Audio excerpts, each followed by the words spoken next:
kelas. Di sini di samping saya ada Ibu Rahma.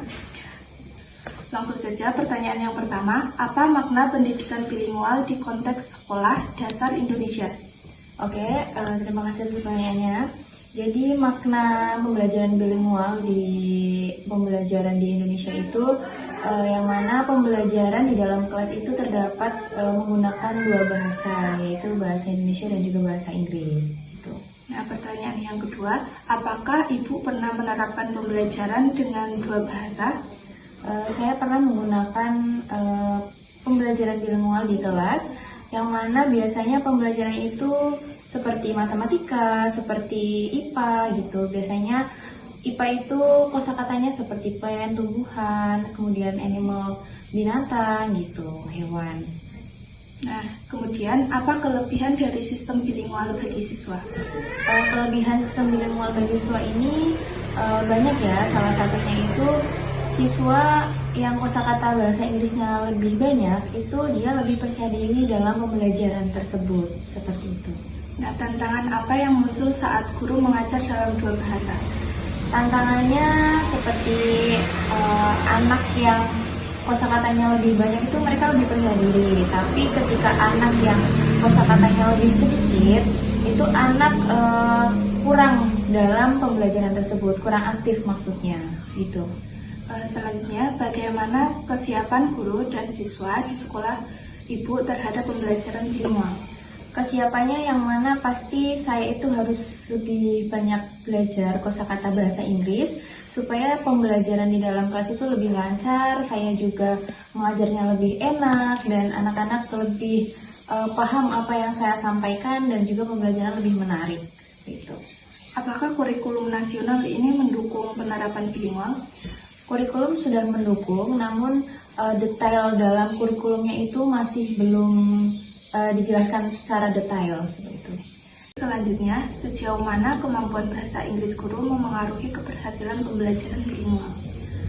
Pastinya guru itu harus mempersiapkan secara detail ya untuk memulai pembelajaran. Jadi sebelum memulai pembelajaran, guru harus belajar dan juga benar-benar memahami apa yang mau disampaikan supaya nanti pas pembelajaran itu pembelajaran berjalan dengan lancar. Nah, apakah ada perbedaan hasil pembelajaran antara siswa bilingual dan non-bilingual?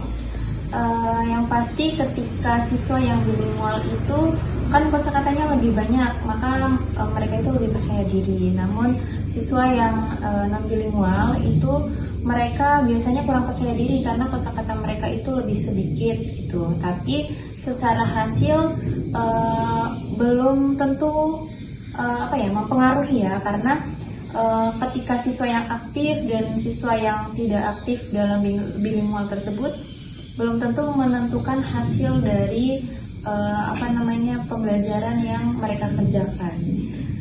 Selanjutnya, dukungan apa yang dibutuhkan sekolah untuk mengembangkan program bilingual? Yang pasti dukungan modul pembelajaran itu juga ada, buku juga ada gitu, supaya guru itu lebih banyak membaca kosakata yang untuk mempersiapkan pembelajaran. Nah, pertanyaan terakhir, apakah bilingual ini cocok diterapkan di sekolah-sekolah Indonesia? Kemudian mengapa? Yang pasti sangat cocok karena apalagi sekarang bahasa Inggris itu adalah bahasa internasional yang mana setiap negara itu harus belajar tentang bahasa Inggris gitu kan. Jadi mulai dari dini, mulai dari awal siswa itu harus memiliki kosakata bahasa Inggris. Mungkin itu saja pertanyaan dari saya. Terima kasih Ibu atas sudah mau diwawancarai. Sekian dari saya. Wassalamualaikum warahmatullahi wabarakatuh. Assalamualaikum warahmatullahi wabarakatuh. Perkenalkan, nama saya Zantara Bidariban. Saya dari Universitas PGRI Yogyakarta. Di sini saya untuk mewakili tugas program bilingual dan untuk mewawancari Ibu Diana. Langsung saja ya Bu. Yang pertama, apa pendapat Ibu tentang pembelajaran dua bahasa di sekolah? Bagus, karena membantu anak mengenal bahasa asing sejak dini. Yang nomor 2, apakah anak-anak perlu dengan sistem bilingual sejak dini? Perlu agar anak-anak terbiasa dan tidak mampu berbahasa Inggris. Nah, apakah manfaat ketika anak menggunakan dua bahasa? Anak jadi mudah belajar dan percaya diri. Nah, adakah kekhawatiran jika anak belajar dua bahasa? Kadang takut anak-anak tidak bisa membedakan bahasa dan mencampur aduk. Selanjutnya, bagaimana dukungan ibu di rumah terhadap pembelajaran bilingual anak?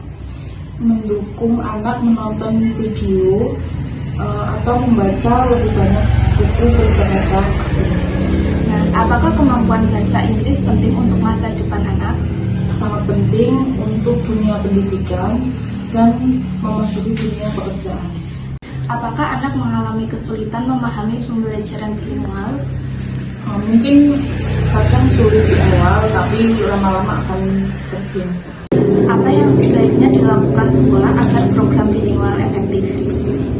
Guru perlu kreatif dan konsisten menggunakan dua bahasa.